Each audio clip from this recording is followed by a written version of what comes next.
Во денешниот дневник на ТВМ ќе гледате. Полицијата во битка со незаконит риболов.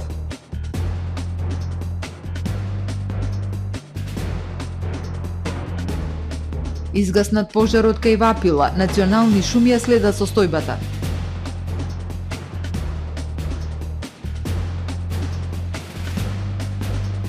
Успешна крводарителска акција Плаошник 2022.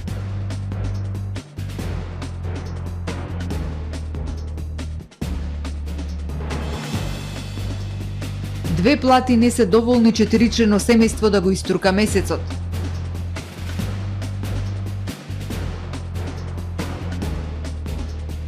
FBI влезе во еден од имотите на Трамп. Ги погледнавме кратките најави. Со дневникот започнуваме повременската прогноза. Останете со нас.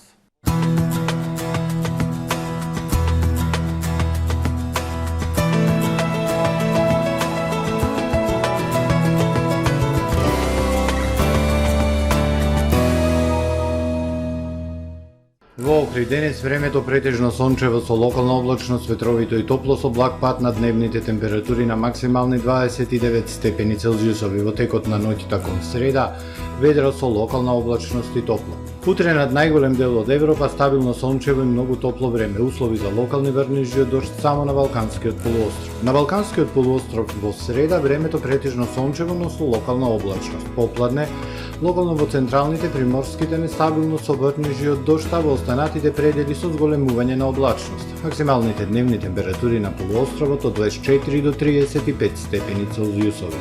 Во Македонија во среда времето сончево, ќе има локална облачност, ќе биде топло. Попладне локално во западните и северозападните, како во северните и североисточните делови, услови за развој на нестабилност која ќе донесе локални врнежи од дожд и грмотевици. Минималните од 12 до 21 степен, максималните дневни температура утре во Македонија од 25 до 34 степени Целзиусови. Во Охрид во среда не очекува сончево време, ќе има локална облачност, ќе биде топло. Минималната 16, дневната 27. Во четврток и петок претпладне претежно сончево. Попладне нестабилно со врнежи од дожд, грмотевици и дневна температура до 26, односно 28 степени. Во сабота сончево со локална облачност и дневна температура од 28 степени Целзиусови.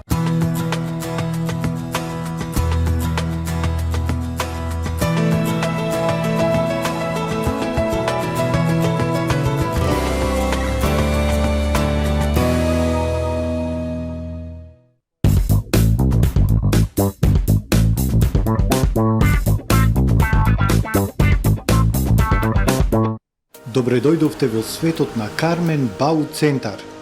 Во безпрекорно уреден продажен простор, купувањето во еден Бау Центар никогаш не било попријатно. Со гордост ви го представуваме нашиот шоурум Мараци, со најголем избор на плочки од Мараци и санитарија од светски познатите брендови Грое, Колпасан, Идеал Стандард, Рока, Унитас. На располагање ви е нашиот архитект, кој ќе ви помогне во осмислување на вашиот проект. Располагаме со најбогатата палета на ламинат во државава. Одберете од 100 различни дизајни на Swiss Chrono. Покрај стандардниот избор на фасадните системи Knauf и Бекамент, ви нудиме богат избор на професионален алат на реномираните производители Bosch и DeWalt. Кармен Бау Центар на улица Железничка. Супер акција во Миса Маркети. Цвет шампон 230 мл 89 денари. Сладолед Цермат 1000 мл 179 денари. Сладолед Кареса 2000 мл 139 денари. Чипси 230 грама 85 денари. Чипси домачински солен 60 грама 29 денари, 160 грама 67 денари. Тиквеш смедеревка или роза 1 литар 118 денари. Пазарете со мерак, ваши Миса Маркети.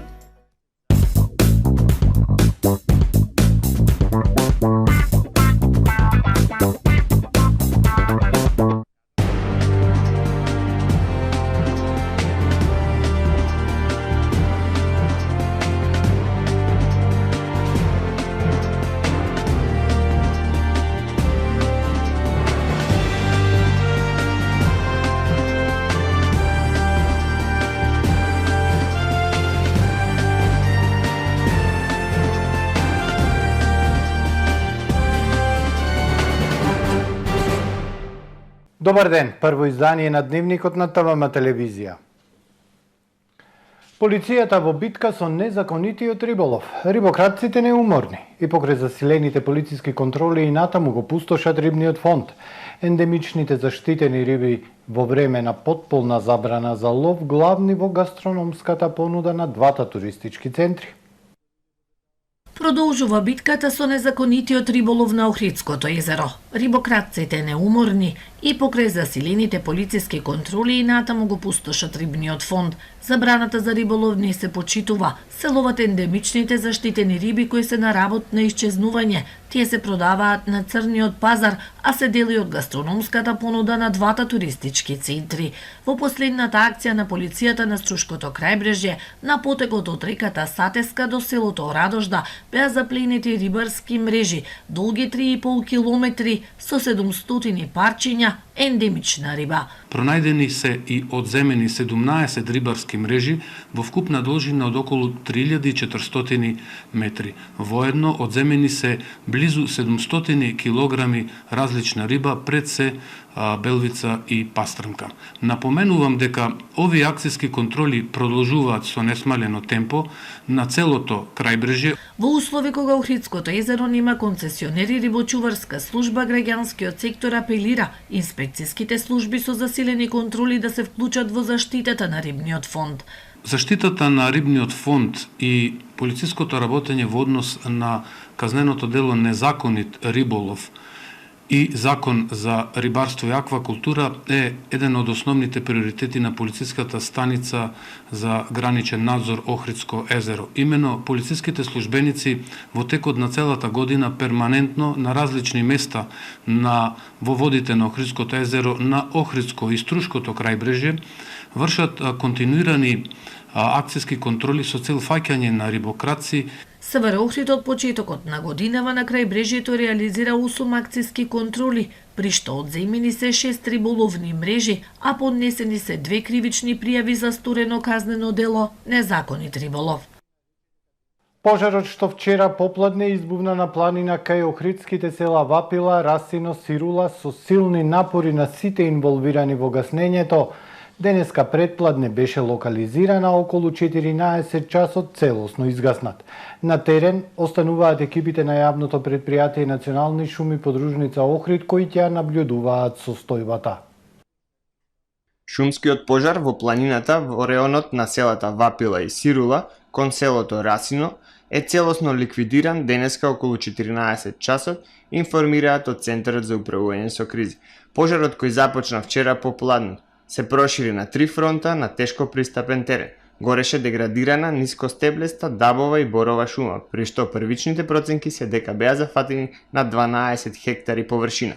Околу 40 лица на Национални шуми подружница Галичица Охрид, екипите на територијалната противпожарна единица Охрид, доброволно противпожарно друштво, екипи од сите општински јавни предпријатија и мештаните, од рано утринава поделени во групи се бореа со 3 краци на пожарот и го ставија под контрола. Доколку продолжеше ширењето на стихијата, директорот на Центарот за управување со кризи, Стојанче Ангелов, не исклучи и гасење од воздух. Цело утро се водеше вистинска битка со огнот кој што се ширеше во 3 правци. Едниот правец се доближи на околу 800 метри од селото, но таму пожарот беше ставен под контрола. Првиот крак беше изгаснат, додека третиот крак се спушти кон еден дол.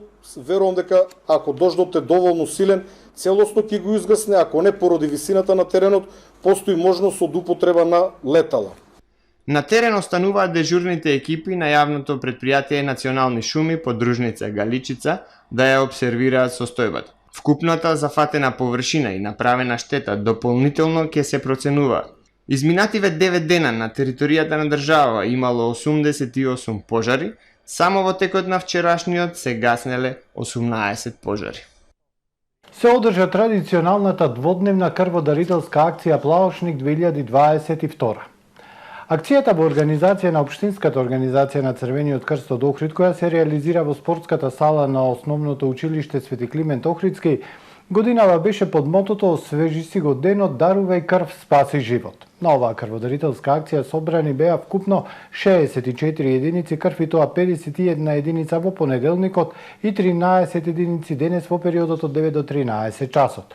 Не радува тоа што на оваа акција околу 10% од оние кои даруваа крв тоа го направија за прв пат, вели председателот на Општинската организација на Црвениот крст од Охрид Сашо Точков. И им се заблагодарува на сите крводарители кои ја искажаа својата хуманост дарувајќи крв. Минималните животни трошоци во јули изнесуваат 47.000 денари. Работниците со минималната плата не можат ни да се прехранат затоа што истата е обезвреднета од инфлацијата. Ниту две плати не ја покриваат синдикалната кошница. Минималицата од 18.000 денари сега има реална вредност од 15.000, укажуваат од Сојузот на синдикати на Македонија. Минималните трошоци на едно семејство за јули изнесуваат 47.042 денари, покажуваат пресметките на Сојузот на синдикати на Македонија. Според синдикатот, оваа сума не е доволна ниту за семејства каде има двајца вработени кои имаат примања од една просечна и една минимална плата. Истовремено имајќи предвид дека инфлацијата од 16% ја обезвреднува вредноста на платите и од тука износот од 18.000 денари, колку што изнесува минималната плата во Македонија има реална вредност од 15.120 денари, а износот на просечната нето плата од 31.525 денари има реална вредност од 26.481 денар, со што значително е осиромашен македонскиот работник и граѓанин, велат од ССМ. Оттаму посочуваат дека владините политики за само 5 месеци од зголемување на минималната плата на 18.000 денари повторно ја вратиле незината вредност на ниво пред март годинава, односно со една минимална плата работниците да можат да купат само храна. На работниците им се потребни итни усогласувања на платите за амортизирање на инфлаторниот удар, а тоа значи владата да ги усогласи платите за 18,4% до септември согласно законот, а во спротивно, како што ги казнува владата работниците, така работниците ќе ја казнат владата, а истото се однесува и на работодавачите, укажуваат од ССМ. Ке се креира нова стратегија за млади, за следење на реалните потреби на младите луѓе во земјава.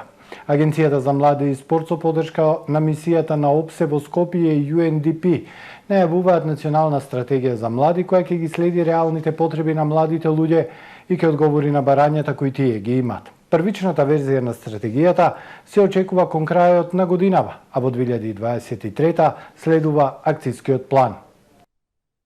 Агенцијата за млади и спорт ги повика младите луѓе да учествуваат во креирањето на новата национална стратегија за млади за време на почетокот на неделата на млади. Преку креирањето нова национална стратегија треба да се дефинираат основните принципи и насоки за подобрување на квалитетот на живот на младите луѓе во државава во наредните 5 години. Директорот на агенцијата Наумче Мојсовски посочи дека серијата настани по повод неделата на млади има за цел да се слушне гласот на младите, да се препознаат нивните заложби, да се поттикнат да бидат активни чинители во креирање на процеси важни за нив, а од друга страна да бидат креатори на нивната сегашност и иднина и да продолжиме да изнаоѓаме нови начини и методи заедно, посочи Мојсовски. Заедно можеме да создадеме подобри услови за делување. Наша цел е младите да учествуваат сигурно во институциите и заедно да соработуваме за уште подобри, поголеми успеси. Веќе изработивме методологија за креирање на национална стратегија за млади. И поставивме темелите и очекувам до крајот на годината да имаме првична верзија на стратегијата која ќе биде проследена со акцијски план за 2023. Процесот е целосно инклузивен и транспарентен. Постојаниот представник на UNDP во земјава Армин Григорија подвлече дека стратегијата ќе се занимава со различни аспекти од животот на младите. Тој потсети дека кризата предизвикана од COVID-19 пандемијата во светски рамки имаше многу силно влијание врз животите на луѓето, особено на младите. UNDP заедно со ОПСЕ и УНФПА ќе ја поддржат Агенцијата за млади и спорт да обезбеди отворен и транспарентен консултативен процес кој што ќе се спроведе преку организирање на работилници, конференции, онлайн форуми и други алатки кои што ќе се обезбедат широко младинско учество.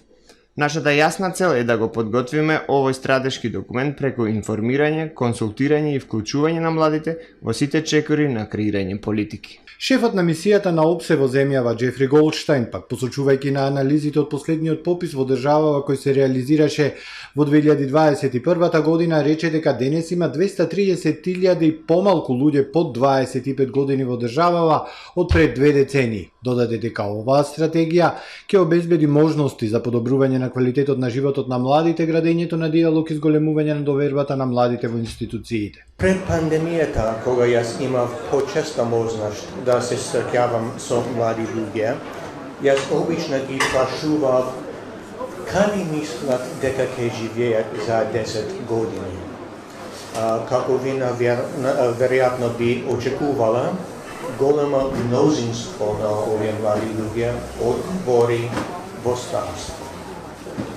Има различни причини за тоа, но последици се исти. Намалување на човечки капитал на Северна Македонија денес и во иднината. По повод неделата на младите на 11 август во хотелот Панорамика во Скопје ќе се одржи меѓународна конференција за млади на тема Младите во отворен Балкан, шанси и перспективи за сигурен напредок во регионот.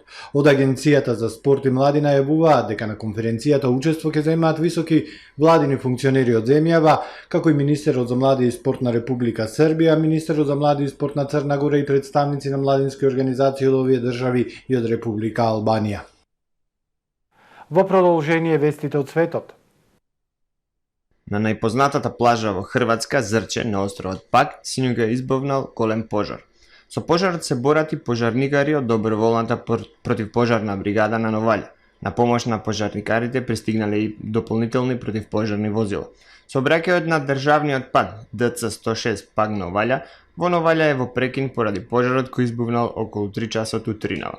Откако бил забележан пожарот, клубовите на плажата Зрче веднаш ги упатиле гостите кон излезите и кон автобусите и такси возилата за што поскоро да ја напуштат плажата.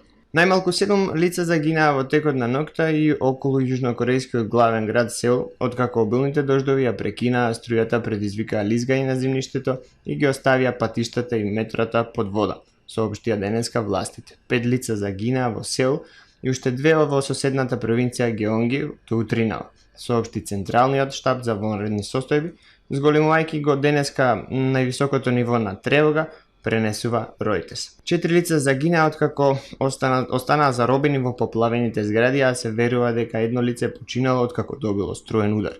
Уште едно лице е пронајдено мртво под урната автобуска постојка, а друго е убиено во лизгање на земјиштето, се вели во соопштението на корејските власти. Најмалку 9 лица се повредени, а уште 6 се водат како исчезнати. Издадени се предупредувања за обилните врнежи низ главниот град и градското подрачје од 26 милиони луѓе. Со обилни врнежи се очекува да продолжат во централниот дел на земјата најмалку до среда. Американската агенција за криминални истраги и разузнавање FBI го пребарала имотот Мар-а-Лаго на поранешниот американски претседател Доналд Трамп како дел од истрагата за тоа дали тој зел доверливи документи од Белата куќа во неговата резиденција во Флорида. Во изјавата во која се наведува дека претресот бил извршен, Трамп додаде дека агентите го отвориле сефот на неговата куќа и тоа го опиша како ненајавена рација. Претресот, кој не беше веднаш потврден од FBI и Американското министерство за правда, е ескалација во повеќе месечната истрага за тоа како доверливите документи завршиле во повеќе од 10 кутии складирани во Мар-а-Лаго.